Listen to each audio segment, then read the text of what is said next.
Il a appelé parce qu'il savait que c'était des Congolais. Si vous vous rappelez, lorsque le chef de l'État a eu le pouvoir dans tous les camps des réfugiés, il y avait une grande fête. Je vais vous donner les images. Dans le camp des réfugiés au Rwanda, il y avait une grande fête parce que le chef de l'État leur avait déjà promis le retour des réfugiés. Après quelques temps, vous le savez très bien, parce que nous avons importé le problème qui existait au Rwanda entre les Tutsis et les Hutus. Ça a commencé quand? Parce que déjà en 87, les Tutsis et les Banyamulenge n'ont pas participé aux élections.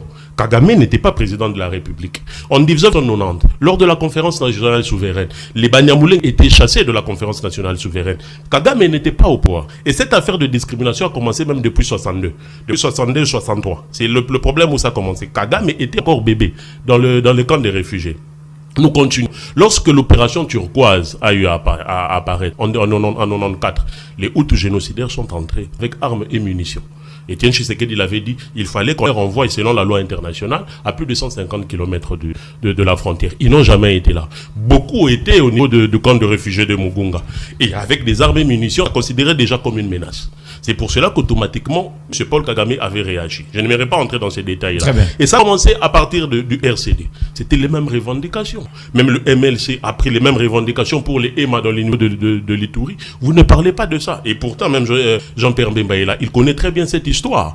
M. Falcamé connaît très bien cette histoire. Les causes profondes de conflit ne se résument qu'à une seule chose. La cessation de la discrimination, la cessation des hostilités et des massacres contre les Tutsis, les EMA, les Banyamulenge et aujourd'hui nous avons les Teke. Ils sont appelés Gabonais. Personne n'en parle. Moi, j'étais allé jusqu'à Kwamoun. J'ai vu comment est-ce que les Yaka sont en train de maltraiter les Wazalendo. Vous ne parlez pas de ça. Non, vous ne parlez pas de ça. Mais aujourd'hui, je suis très déçu que l'on puisse applaudir pour les Wazalendo. Moi, j'ai vu, ils sont en train de brûler les habitations des frères Tutsis. Aujourd'hui, tout Tutsi n'est pas M23.